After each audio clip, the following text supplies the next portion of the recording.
So we've been rehearsing reading in public places. I guess, Joe, maybe you're the one who could say, because that title is yours, isn't it? Mm-hmm. Where did that come from? I think. All right, let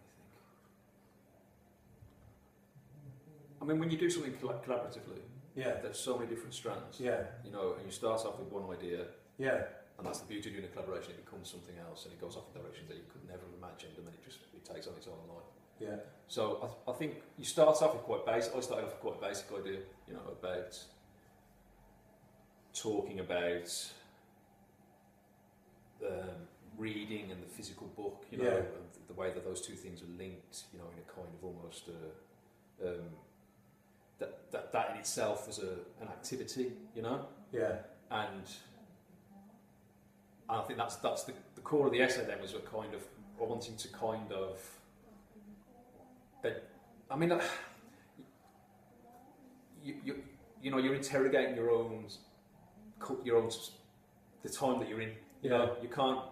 I've no desire to go back. To exist. Yeah, you know, exactly, it's not to say let's disinvent the internet. Yeah, you know, sure. And start all over again. It's not that, and it's to exist within it. But I think part of your duty, especially creatively, is to question it. Do you know, rather than just. I think if we're just cheerleaders, if we're just celebrating, then we're not questioning it. You know, we're not engaging. You know, so and I've always felt that art should be part of society, not something. Yeah, you know, like there is definitely a place for just making something beautiful. You know, it's like sometimes in music, just make a big noise because it's great and everyone dances around. You know, we haven't said anything profound, but we might have done something profound. Yeah, we've had some like joy together. Yeah.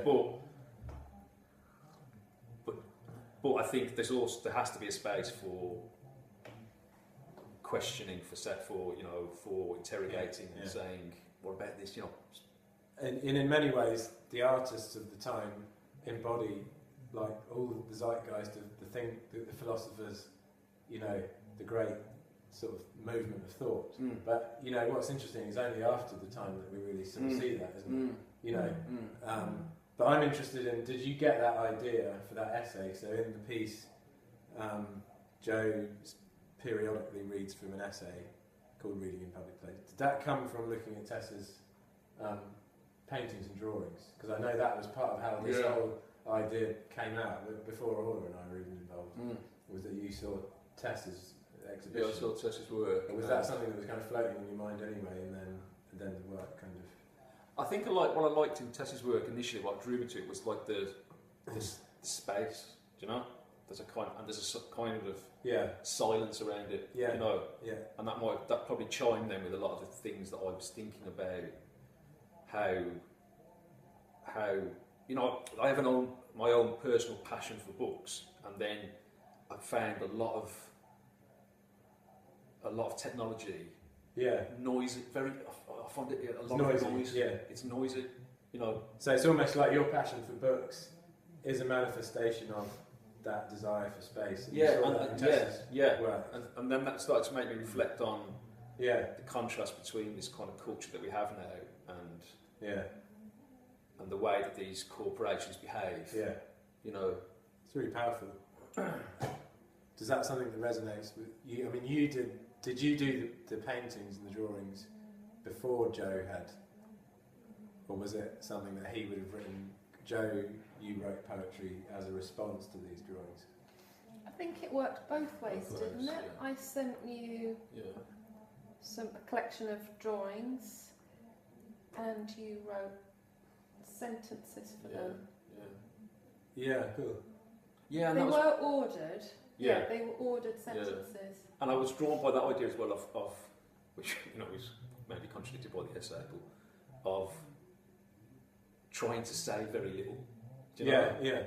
Because if you're yearning for silence, there's a kind of thing of how do you make noise within silence? Do you know? Because that was what I was struck by when I first met you and Tess. Tess had pitched me the idea to do this soundtrack, and we met in the coffee shop.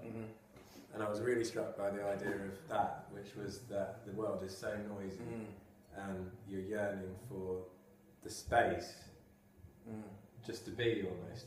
And how could I then make, you know, you gave me a little book that you'd made, which I still have on my desk actually, with the drawings, and then as I was flipping through the book in the coffee shop, and then suddenly thinking, well, this is a great challenge for me because I love music. I love the idea of putting tones together or vibrations together that, if they're done in the right way, you only might need two. They vibrate at the resonance where you can give space. Okay. So much music does the opposite, doesn't it? It's like, you know, the wall of sound, and it's just trying to create something that like bombards you with sound. You know, most pop music is mixed in that way. So to do the opposite, where you could create two notes, and when they go together, they create space. Yeah. So that was what I loved about working on it. And then Orlagh got involved doing the film. So there's 4. But it elements. was before you went to Justin? Okay, right, cool. Was it before you approached Justin? You had a conversation with me showing that book that Justin... Tess is the ringleader of it all, really. Yeah. Tess is full. But originally, the whole thing, me and Joe were going to make a book. Oh, is that right? Okay, you never told me. It was going to be an object. Did I not tell you that it was going to be a book? And so we went to Orlagh, and you made a mock-up. Yeah, you made a mock-up, you had it ready. That's what I have on my desk, right? Yeah, that's on Justin's desk, and I've worked with Tess on making books. Before, we make different books in different ways. Yeah. So that was a natural extension of the bookishness. Okay, but it changed my mind. But then we had this conversation, and how did it happen in the conversation? There was a conversation then about newspaper, comic, kind of a newspaper thing. Remember that conversation? Oh, not a book, but a kind of printed, like we were going with with that newspaper. idea. Yeah, we got with that idea for a little while. It was the idea of the public. I was really drawn by the whole idea of the public aspect, the reading in public places, and my imagination was going off then about people experiencing the reading. Yeah. That's what struck me. You were the one to first suggest that reading would be part of talking about reading in public places. You know, where initially I just thought, no, we're just going to print it and leave it there. I was thinking it was going to be an inert object that was never going to be read in a public place, or was kind of going to die. It wasn't so dramatic as that, but cool. We started imagining an experience. And did you? So then you had the vision of like putting the whole thing into films. It kind of evolved. I really love the idea of what happens when you put words and images together, and that's really part of what I do. In the same way you were just talking there about the putting two notes. The two notes, and for me, my two notes are words and images, because they kind of do this semiotic. Yeah, and you get something bigger than the two of them. Yeah. Like I think art works like that. You put two things, and then you get like a dynamism in it. Totally, it's a relationship. And I've really felt that today when we've done it. Like that's what's been like. I think it's an interesting work, because there's 4 artists working on the same thing but from totally different places. You know, it's not just a musical. For me, I was working on soundtrack, but I was doing it in a way where I was looking at the book you sent me, reading the essay, and then trying to hear how it would work with the images and the words, but not to try and, you know, the first thing was to get out of my mind was, I don't want to just create like a, you know, sound painting, you know, like you'd see an image of an explosion and we'd go, you know, I wanted to create, like you were saying, with that stillness that exists underneath the images and underneath the words, that there's this kind of embodied stillness, and some of them move faster, and then for me the problem was working out which sound recordings fit which ones. So I would be reading the book and trying out different sound recordings, and the ones that felt right were the ones that made it onto the score.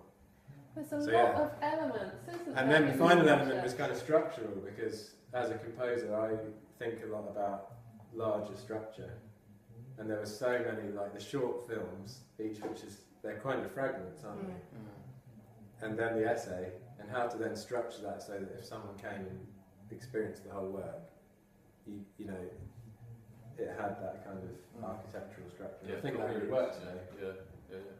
We'll try it live next Saturday. But I think that's one of the fantastic things about collaborating, is that you do with different disciplines, is that you probably need an idea at the beginning. Like we had the idea of a book. This germ of an idea. So you can kind of almost forget that as soon as you start. Cause it's not going to end up like that. It's going to end up something else. Which is why you do it in a way. Do you know? Now, if we'd have said at the start it was going to end up being a film with music, I'd have thought, how are we going to get there? How's that gonna be? The bigger vision. Yeah. Do you know? I think it's really powerful. Yeah. Why did you think? Because I remember being so convinced when we let go of the idea of it being a book, an object, and I remember you saying, I think it needs to be a film, and I was like, why was I've that? never done a film, or I've never really done video or something. It just kind of... Is it because it's time? Is it because it's about the way it unfolds over time?